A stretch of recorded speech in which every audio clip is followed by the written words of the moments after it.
Well, hello, everybody. Welcome to another installment of Show to V with Mike G, the show of life, the show of theater, London, Barcelona, Tequila, Mezcal, and so much more. Today's guest is the amazing Sergio Mendoza Garcia Bueno, the founder of Don Fulano, and we talk about his other amazing Mezcal project, Derrumbes, featuring many wonderful flavors from different states throughout Mexico. It was a great chat with Sergio. Thank you, JP de Luera, again connecting me with an amazing person, this time during the San Antonio Cocktail Conference. Hadn't found the right time to put this interview out until just this week. Tequila Week, first with Eduardo Orendain of Tequila Rete, and now with Sergio Mendoza Garcia Bueno of Don Fulano. So I hope you guys enjoy this great chat.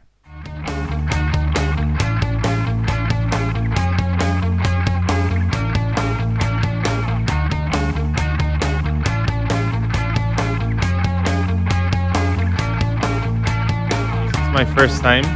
Yeah. I was gonna come last year, but I had to cancel last minute because something happened.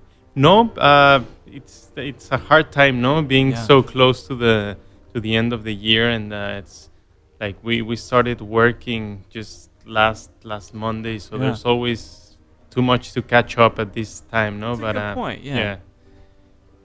How have you liked it so far this year?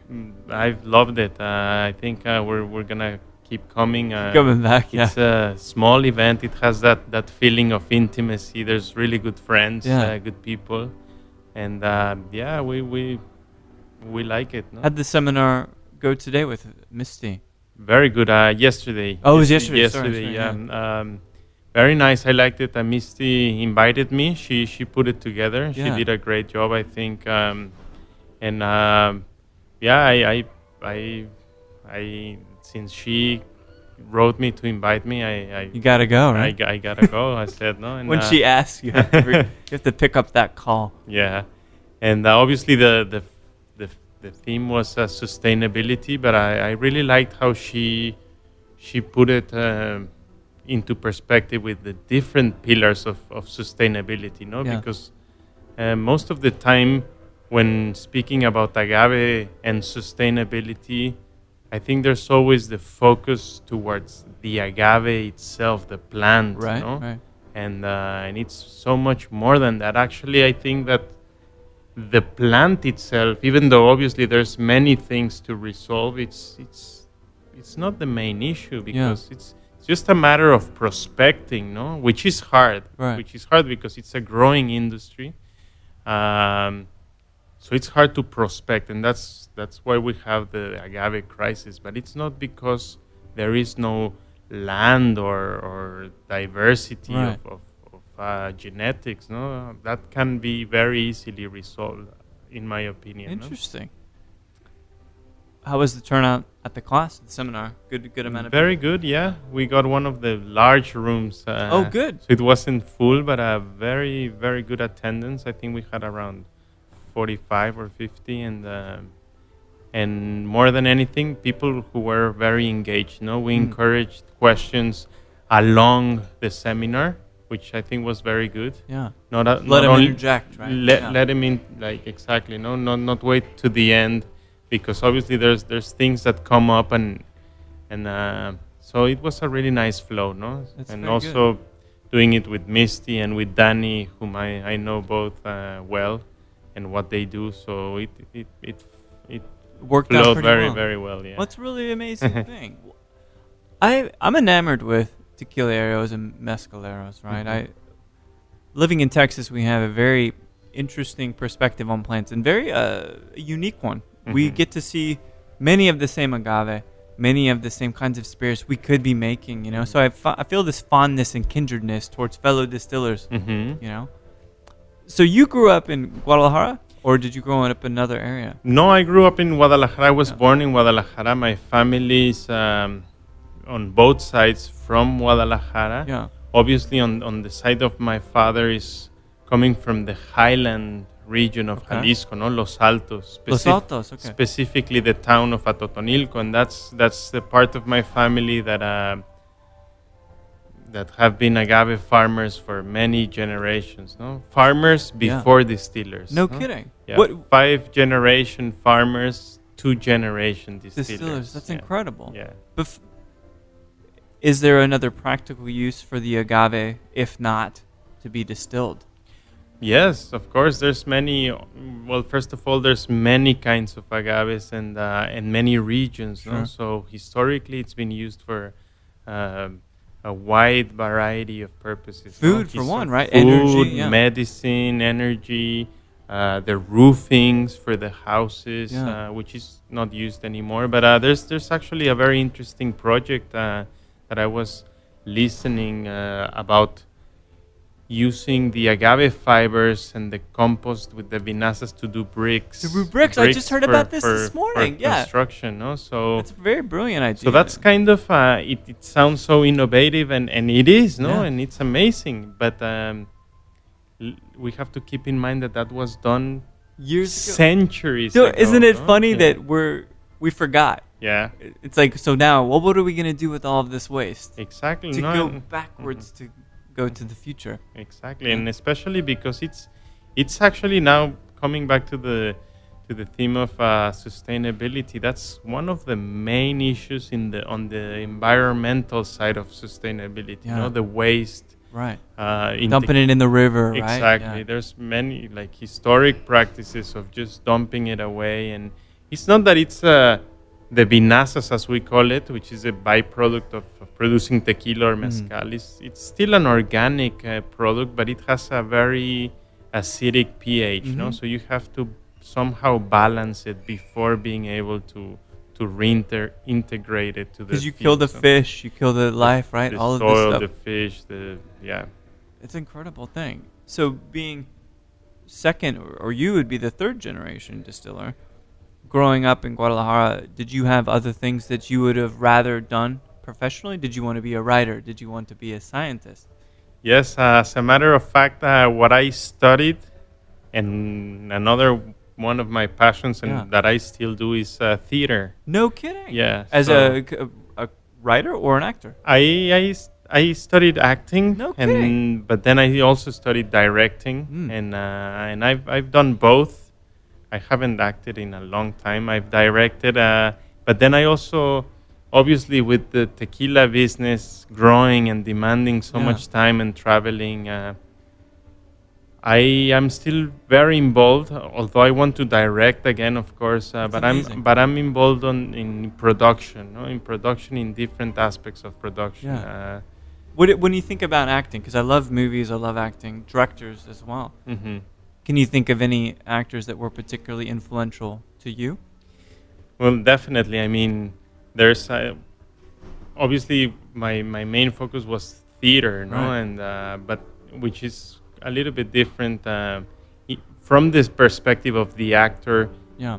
Theater than movies, no, complete, because we tend to relate them, but theater and film are two very, completely very different Sure. languages, no. Yeah. The actor, which plays a part in both, it's a very different part, no? Right. Yeah. For many reasons, but in talking about film, I mean, that generation of the actor studio in New York, all that school of acting, which in turn came from Russia, no? From Gene Strasberg, is that the Lee one? Strasberg, Thank you, exactly. Thank you. Yeah. Which obviously studied with Stanislavski in Russia, and then set up the actor studio. But it was very interesting because it created a whole generation of actors that in turn created a whole generation of playwrights and screenwriters. No, so it was a very prolific period. No? Brando was Strasberg? Marlon Brando, for example. So many Tennessee from Williams, that. is that kind of what you think about when Tennessee Williams, without a question. I mean, Tennessee Williams wrote the part for so many actors and actresses to become what they were, Yeah. no, like Paul Newman, like Brando, Paul Newman, Marlon Brando, Richard Burton in Night of the Iguana, yeah, which and is a then great one. Yeah. exactly other generations, more recent like Jack Nicholson. Yeah. But yeah, so So there's very a, all that school is very influential to exactly. you. What do you Uh, do with that skill set in mhm. Mexico? How do you make it a career?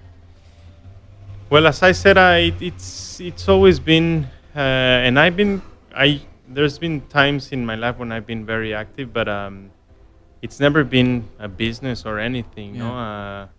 I've actually invested money to create because theater has a very long tradition in Mexico in another way, but we always say that there's two periods of theater in Mexico. One after the advent of Televisa, which is the big national TV chain, no? Because before that, there was a big theatrical tradition in Mexico, which People is would go to the theater, to the watch theater people, and different traditions of the theater, no, Yeah. not only the Italian way of theater, no, but like what like kinds of circus, and not only circus, but I don't know if you're aware with like the tradition of Cantinflas and all these Mexican actors that come from a tradition that it was called Teatro de Carpa, no? Okay. And carpa means tent, no? So it's kind of the tradition of the circus, but more theatrical. Yeah, no? interesting. Yeah, we didn't. I don't think we have an equivalent Yeah. in the States. Really. There was a lot of that until obviously Televisa came with such a force and TV and everything that that it kind of killed that, no? Interesting. And right now in Mexico, there's really interesting movements in theater Like a and in resurgence? arts. Yeah.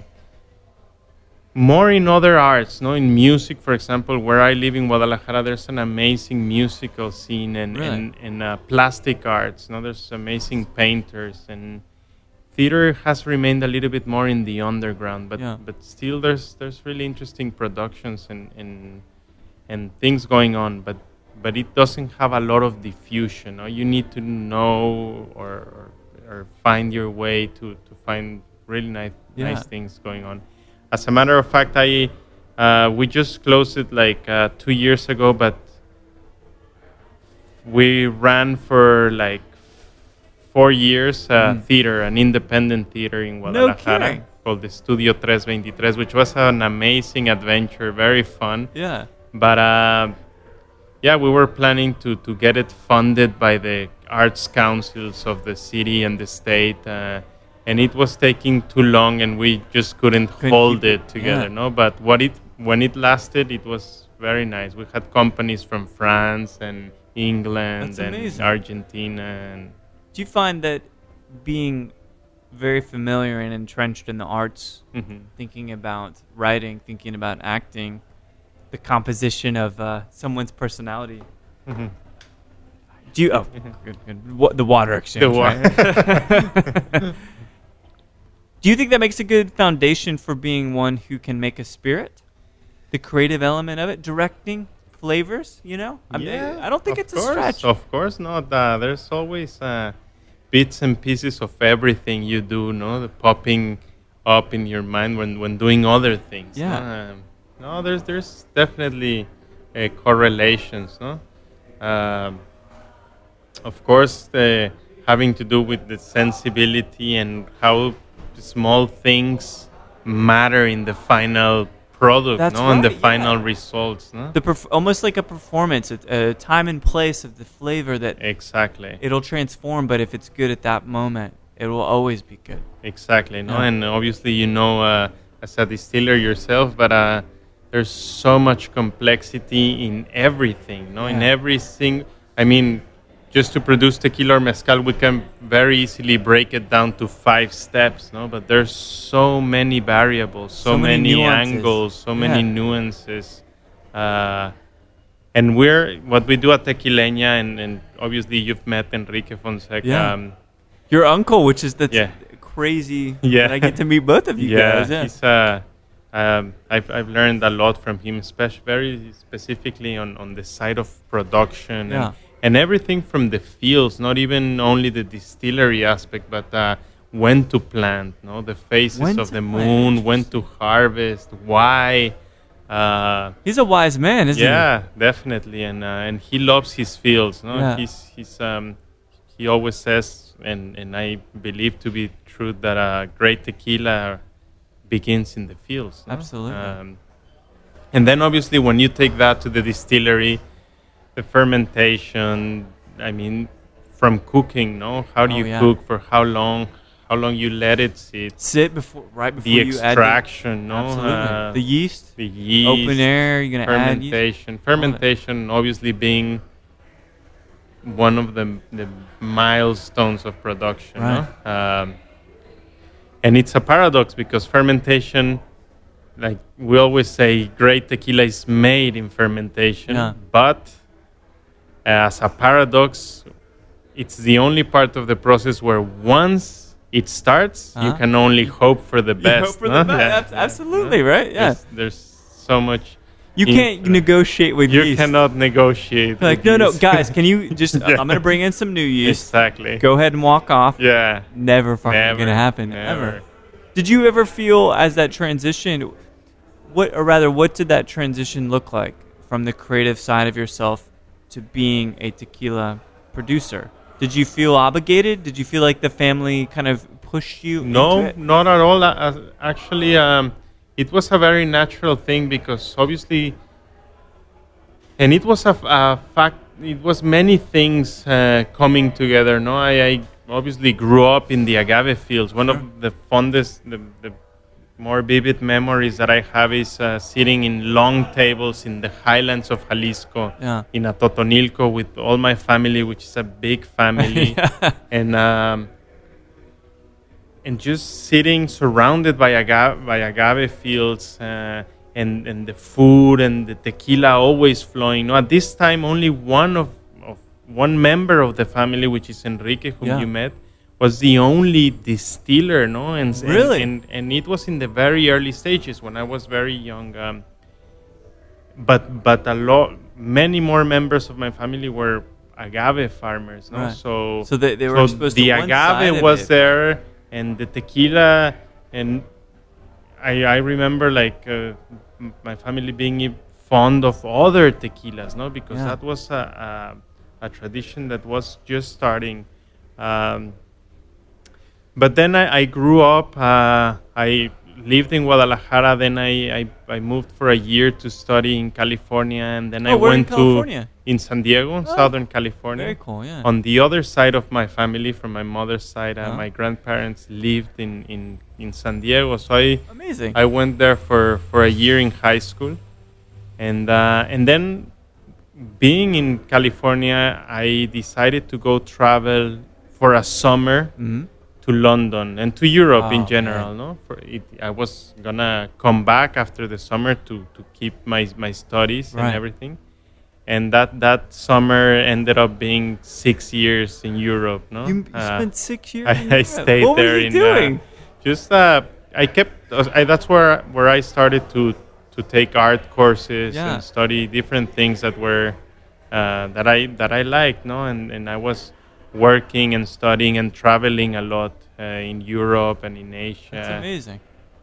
And there, obviously, I got to know the hospitality industry, no? And tequila at that time, we're talking about 1997. Not a good state for tequila. No, right? I mean, and in Europe, you saw tequila and people knew tequila, obviously, with not a great reputation, and the brands that you saw, obviously Cuervo, very established, but I remember products like Black Death tequila, and started making all these connections, no. But then I met Tomás Estes, for example, for the first time there, and I started seeing how certain people were talking so fondly about tequila, no, and I started like seeing it happen, no, seeing what I knew so well from back home, that it was meant to be known, to be greater, and to be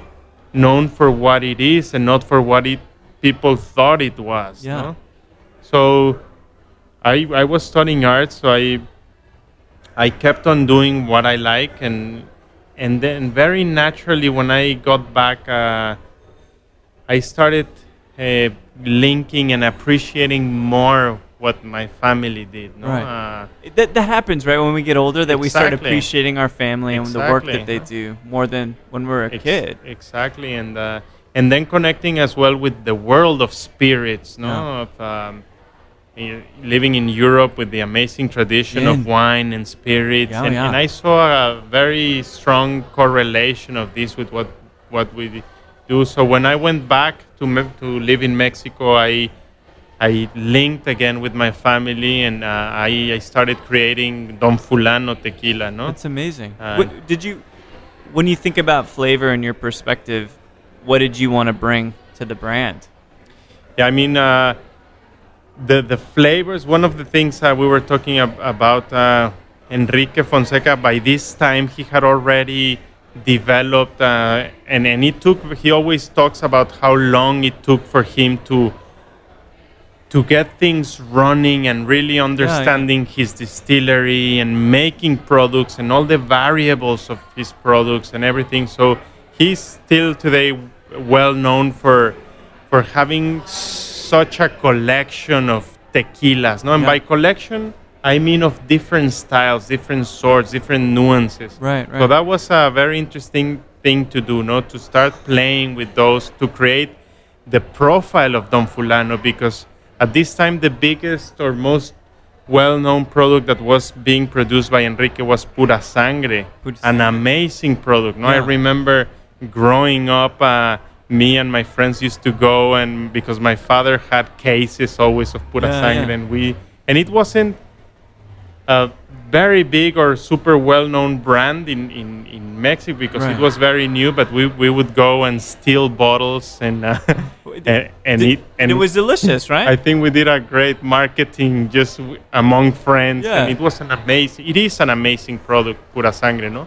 But with Don Fulano, we looked for entirely different profile, and that's one of the things that Tequileña has, that it has. If you try the brands that we do side by side, Mhm.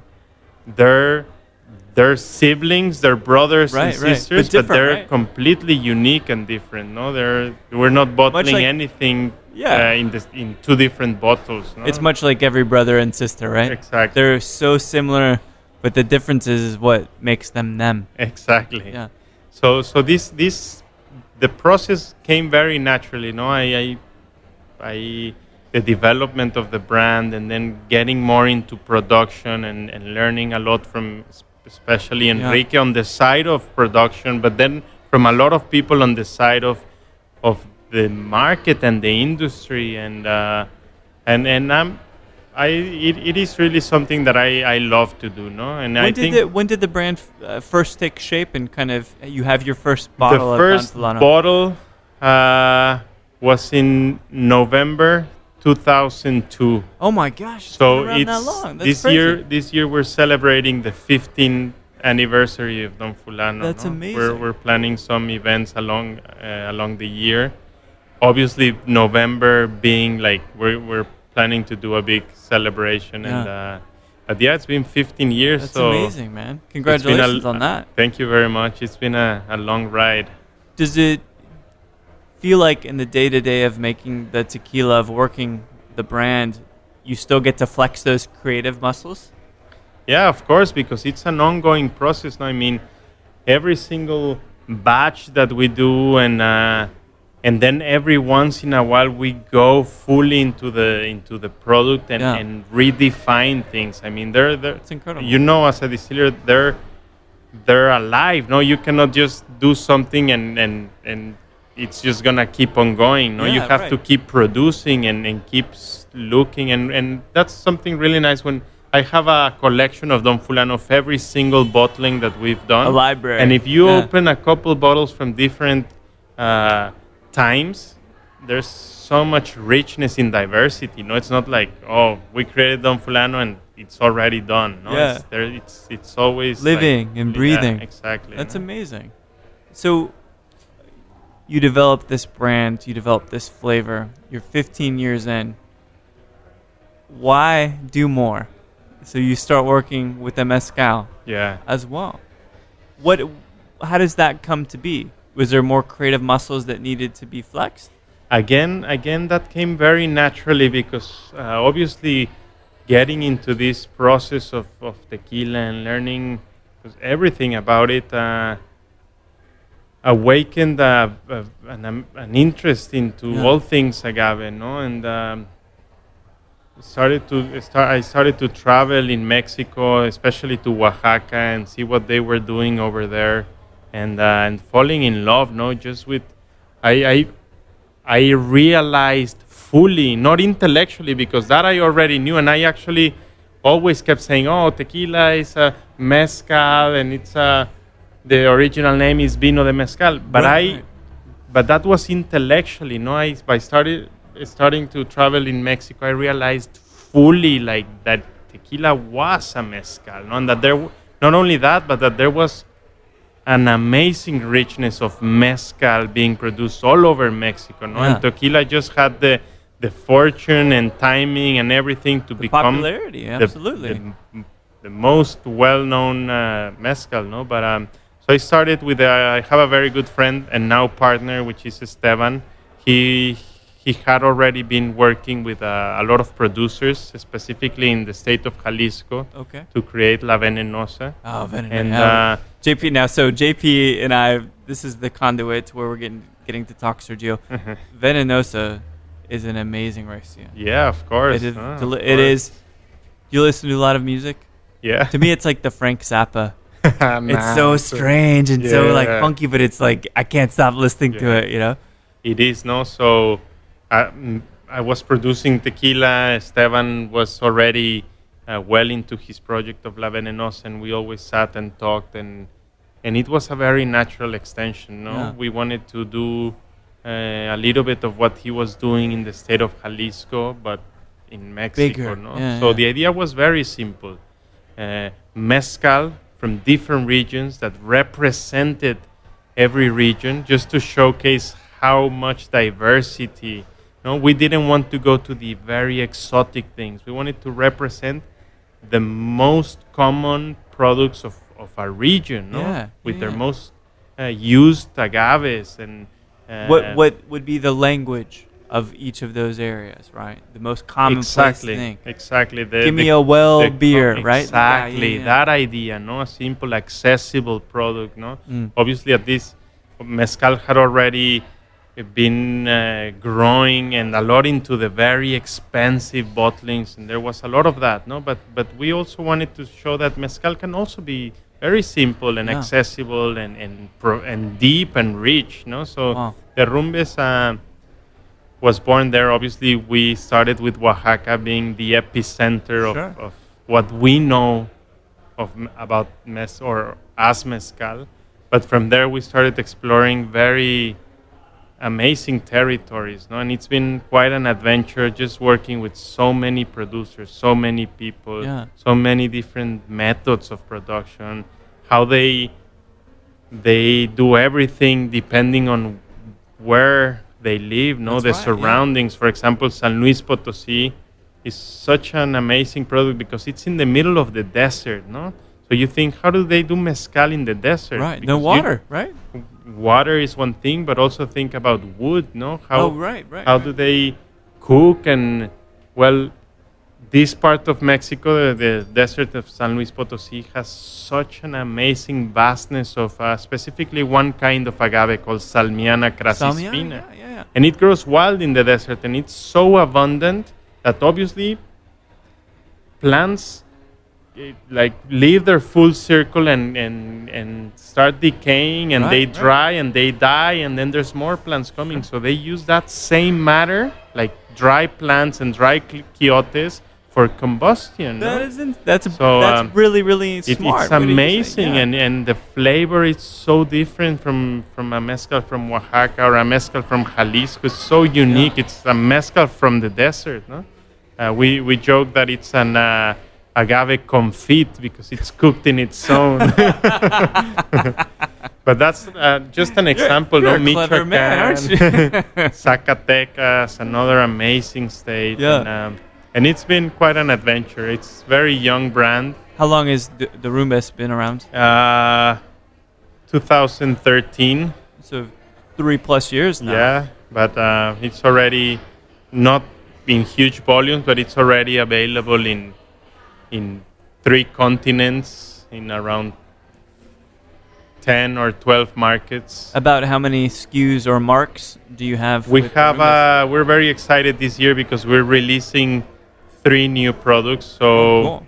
So the first period was 3 products: Oaxaca, Michoacán, and San Luis Potosí, and we're releasing Zacatecas, Durango, and Tamaulipas. Oh, interesting. Yeah, and we don't want to expand more than that. That finishes the circle that we intended to create a selection that represented various or different regions of Mexico. No? To you, do you have something that is you lean towards, one that's a little bit closer to your heart of the 6? In different periods, of different course. Ones. What if you're really, really sad yeah. and brooding and in a creative Oscar Wilde kind of mood? What would be the mezcal? Michoacán is one that I'm really, really fond for many reasons. No, Michoacán is such an amazing state, and I've gone to Michoacán all my life. I used to go to surf. It has amazing surf spots and beaches. Is that Cupriata? Yeah. The number 1 agave in Michoacán, about 80% of the agave they use is Cupriata. They call it Chino there. Chino, okay. Chino, but it's Cupriata, no? And as a community, they've done an amazing job. Michoacán is not the last state to be added into the DO because Puebla was just added. Which is so cool. But before Puebla, it was Michoacán in 2012 officially. But we exported the first ever mezcal from Michoacán to Australia in 2012. Wow. And it was a very, very nice process of like everything, even like working with the producers for the certification and everything. No, but Michoacán as a place is amazing. No, the place, the culture, Is it safe? This is the thing that as a Texan, Michoacán was not very safe for a long time. Historically, no? Michoacán has a long history of they're rough people, no, and you can feel it, but beautiful people on the other hand. But there has been some history of some of the big organizations of crime in Mexico based in Michoacán, specifically in one area. But Michoacán is a big state. No? Yeah. It's one area that is known as Tierra Caliente. Okay. That has had some problems, no? And still, I mean, you have to always be careful when you're in Michoacán. But it's, as I say, as a contrast, it's such a beautiful state. Yeah. No? It has everything from forests to lakes and beaches and amazing. Culture, no? Yeah. The Purépecha culture in Michoacán and so many other cultures, the food, the tradition of mezcal. No? I mean, it was just added to the denomination of origin, but they've been producing mezcal for such a long time and in a very unique way. No, they use a method of distillation in Michoacán that it's not an Arabic origin. No, it comes from an Asian origin, Filipino, right? Philippine, but it's not the same Philippine style that they use, for example, in Jalisco or in parts of Oaxaca. Yeah. This is a bit of a hybrid where they do kind of like a barrel-looking thing that acts as a still, but it's internal condensation. I've seen it, the still that Emilio Vieira, and that they used for the Ancestral. Yeah, which is in Cascahuín. Is that right? Cascahuín in Amatitan, yes. Which is that's a nerdy part of it, but that distillation piece and this kind of stills. I just want one. You know, it's like when my dad gets old, he wants an old Corvette. Yeah. Like when I get older, I just want one of those stills. Yeah, that's all that I want. You know. Yeah. Well, so looking at what you talked about with Missy about sustainability, what I overheard you talking with Guillermo downstairs about the price of agave. Yeah. How does the next few years of tequila production look? Is it troubling? I don't think in an alarming way. I mean, the price of the agave is super high right now. Yeah. This is historic as well, no? This is a cycle that has happened for so long. Yeah. And it's just because it's so hard to forecast, no? There's, I mean, the industry depends on hundreds of farmers of agave, no? Yeah. So, and the cycle of the plant is so long that at some point there's so much agave that the price drops so much that farmers don't want to plant agave, and they always They're have not the gonna make option. enough No, they money, can right? plant corn or some other crops. Sugar, right? Yeah. So no one plants agave because it's not a good business because the price is so low. So 7-10 years after that, there's no agave. So the Right. price is so high that everyone wants to plant agave. No, so everyone But then they does gotta plant catch up, agave, yeah. and so it's now you have to add to those factors a couple things. No, the growth that the industry has had, and also the use of the agave, and this is talking specifically of the blue agave in Jalisco, but for example, the agave nectar industry, no, Yeah. that's growing Huge. so big, no. People So think it's a good alternative. It's healthier for some reason, you know? yeah, I mean, and it is. I mean, it's good that it's growing as an industry. Just that the forecasts have to like Yeah. take Has to into adjust, yeah. consideration that there's need of agave for that as well, no? So yeah, it's definitely a time that we're gonna see things happening, like some brands disappearing, as Right. it always happens in these times. But I think that the solid brands and the good products, and it's gonna keep on going. How no? does it affect you? It's like, it obviously affects your costs, right? Yeah, Is I it- mean, of course, it does. We have a good advantage here because we are, as I say, first and foremost agave farmers. No, Ah, so yes. we grow 100% of our agave, which is very uncommon. Yeah. So that For you, this that doesn't doesn't mean really affect you, does it? I mean, it's still the cost is there, no? Yeah. But we can manage to have that under control, no? So yeah, but as the industry as a whole, always in these times of when this happens, is slight changes, no? Which I think it's also good because, as I say, the strong, solid brands are gonna be there, no? Absolutely. The guys who just created brands because it was such a great business, this is the time when they say, okay, maybe it's not a great business. I'm gonna go sail. Let's go sail do around something for else. years. Yeah. Let's create a brand of cookies or something. something else, something food, a sauce of sorts.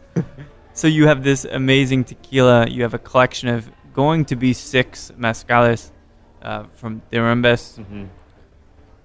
Is there something else on the horizon for you too, or do you feel like the need to stop? You've done enough. No, I mean, there's always new things. No. I mean, in terms of like brands and projects, that's what we're doing, and that's enough. No, I really don't intend on keep on doing things.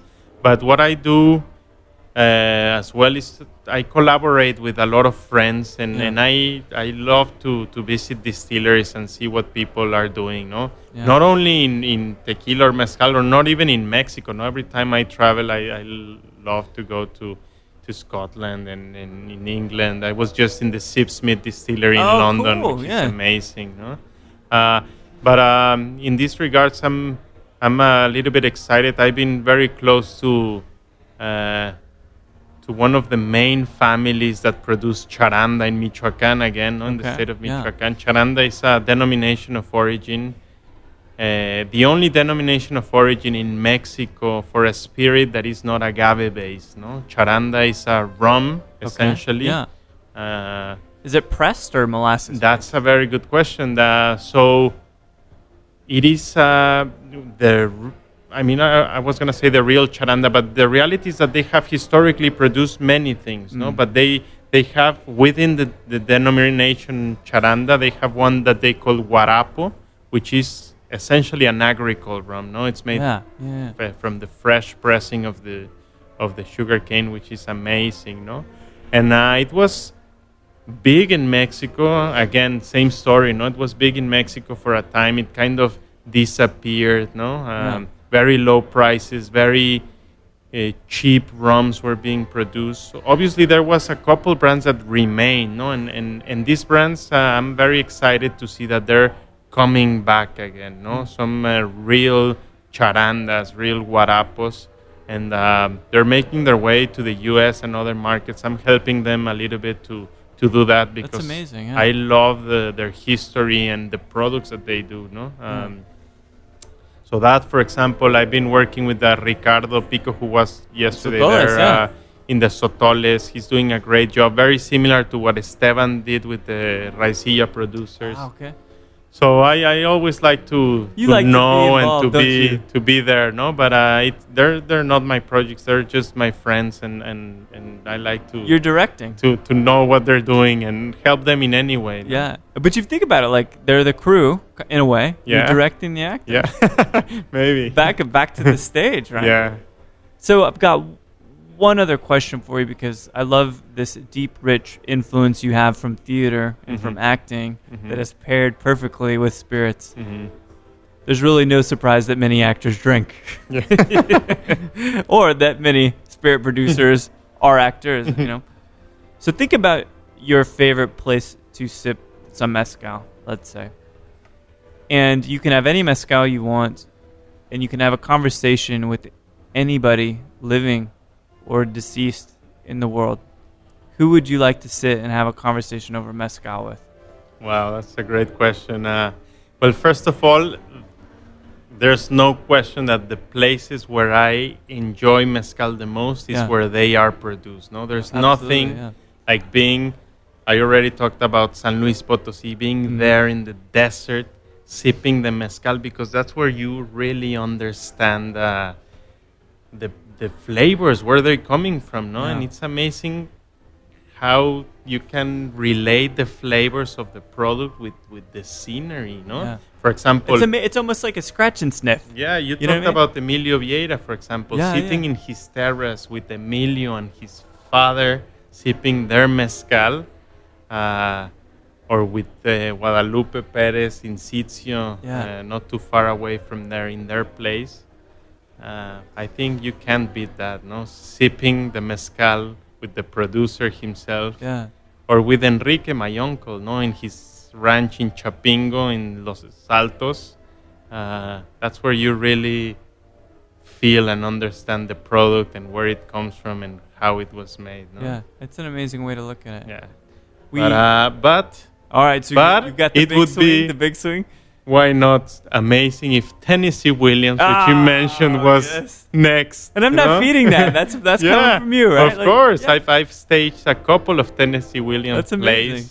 And he's one of my favorite American writers, no? Because he didn't only write for the theater, which he did amazingly, but he was really a poet. No? He really was. Tortured even soul, his plays, which when you read theater written in a book, it's hard, no? I mean, people who like to read, who don't necessarily do theater, usually don't like to read theater because it's such a rigid structure, no? That's right, dialogue. But Tennessee Williams, for example, is like a poem, no? It's like so easy and rich to read. Opulent and descriptive. Amazing. Beautifully tortured characters. Go through so much shit. Exactly, right? and the names and the characters, and it's just amazing, no? Well, I'm glad that I've read that right. Yeah. I'm glad that we were both on that same page. Sergio, it's been brilliant chatting, man, and I am so glad that JP put us in contact last minute. These are the kinds of things that happen in San Antonio during this conference. What do you have left to do while you're in town? Anything you're looking to check off? I'm in the hands of JP, so I don't know. No, we're going to dinner to a place tonight called Chisme. Right? With Guillermo, Sausa, and Stefano, and a few, and enjoy the night. No, I really enjoyed San Antonio. I've been here only once before, not in the conference, but I've really gotten a very nice sense of the city. Yeah. So just enjoy it. I'm flying back tomorrow, but I hopefully come back, and I would love to visit your distillery. Well, and we'll have to hang out. Maybe do something together. I would I would love the opportunity, man. And maybe by the end of the night, JP will be feeding you some Highland Park scotch. Ooh. So we'll see. I would love that. Sergio, thanks so much, man. Thank You're you. welcome. Pleasure. Well, there we have it, Mr. Sergio Mendoza Garcia Bueno, the founder of Don Fulano Tequila and working on Derrumbes Mezcal. It's an interesting project, both of them. He's a man of the world, a man of the arts, and it is always beautiful to see when an artist creates this agave spirit and puts it into the bottle. It tastes different. They're not thinking about it. They're feeling it. And that is one of the things that's really, really charming and beautiful about agave spirits is the artfulness and the connection to the people and to the place itself. So it was great sitting down in San Antonio, chatting with Sergio, a man of the world, again, a Renaissance man. It's beautiful, and I can't wait to taste the Don Fulano Tequila. So thanks, everybody, for listening to Show to V with Mike G. No matter how many times you're thinking, man, my words are just not coming to me this morning, or if you're thinking, I'd like to try the great pre-workout at some point, it might just be slightly better tasting, please keep tasting.